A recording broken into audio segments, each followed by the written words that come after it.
I'd like to talk about commensurate compensation, which is a term in finance that means the equitable exchange of one good or service for another. In the workforce, say manufacturing for example, a machine operator works for, let's say, Widget Corp, making $20 an hour manufacturing widgets. And on an average 8-hour shift, he makes 100 widgets a day.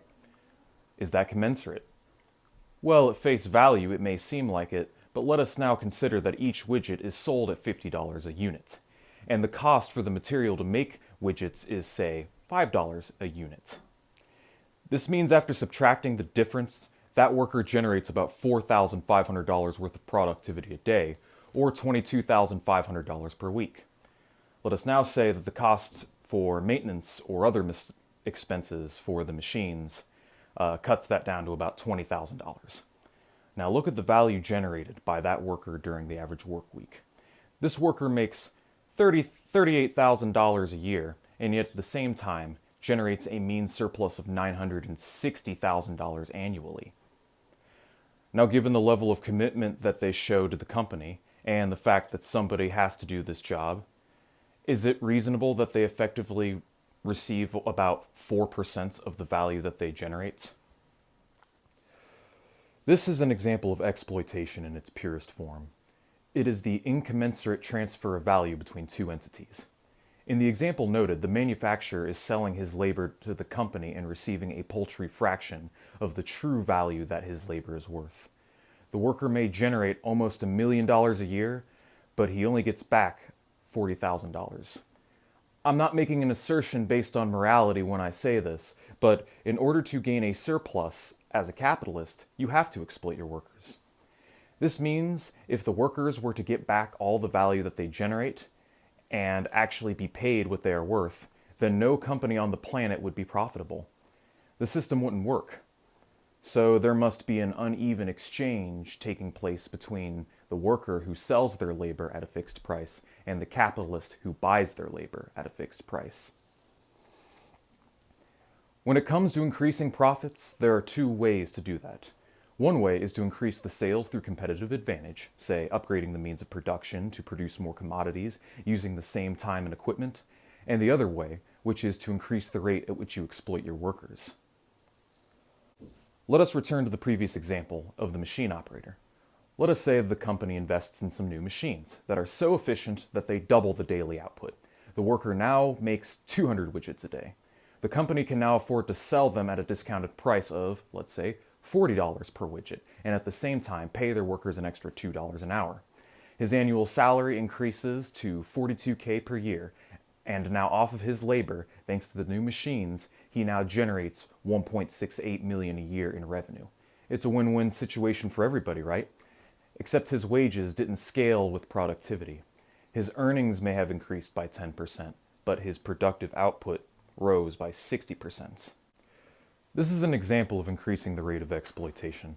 As the worker may receive a modicum wage increase from this innovation, it is ultimately the capitalists who reap the lion's share of the profits. The wages do not scale with productivity, and as a result, a general rise in the wealth gap between the working class and the capital class is inevitable. But a rising tide lifts all ships, they say. The worker may be getting exploited more, but he's also getting paid more, and thus his standard of living will surely improve regardless, right? And this is true. Well, for a period of time. But it will only be a matter of time before the company will have to find more ways to further increase profits, to grow, to expand, because in capitalism, to stay afloat, you have to find newer ways to continue to reap more and more profits. Let us continue this thought exercise. Let us say that the widget manufacturer takes their new surplus value and uses it to lobby the government to vote on trade deals which allow them to compete in foreign labor markets. This bill they're in favor of is called STD, which stands for the Spreading Trade Deal, afflicting a foreign market near you.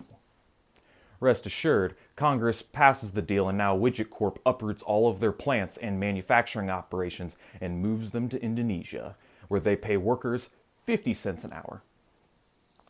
And just like that, the rate of exploitation has exponentially spiked, The economy expands, the market is flooded with cheap mass-produced goods like clothes, TVs, smartphones, and automobiles. Consumers have said cheap commodities on demand and corporate profits soar.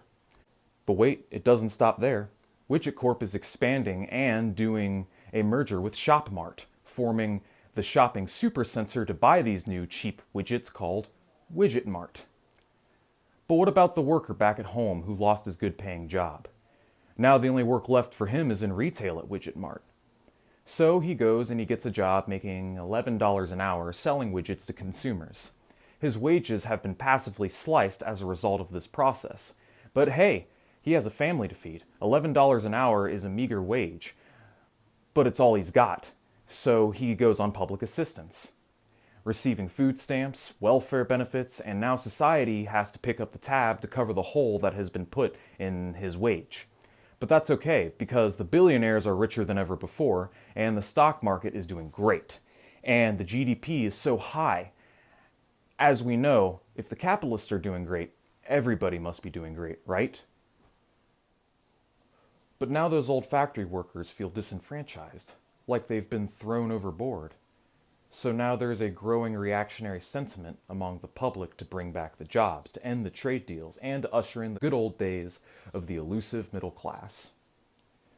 Only problem with that is that now at this stage, hiring people domestically to do the same work is unfeasible.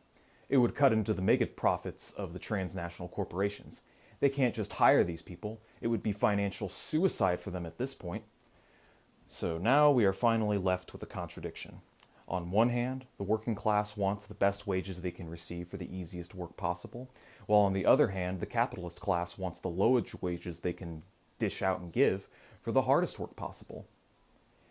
And out of that paradigm, it is the capitalists that hold the jobs, the resources, the public utilities, the important land, the news agencies, and the politicians in their back pocket. This is their system. They hold all the keys and they wield all the power. So they will exploit you when you work. They will exploit you through advertising, taking advantage of your vulnerable animal psychology. They will exploit you through the news media to go along with their offensive wars of aggression. They will exploit you when you're sick. They will exploit you when you need a home. They will exploit you when you need education. They will exploit the children in the third world who wove the clothes on your back. They will exploit the cows, pigs, and chickens crammed into dirty factory farms. They will exploit the planet and all of its natural resources. They cannot stop. They will not stop. They don't even know how to stop. So it's up to you and I to do something about it.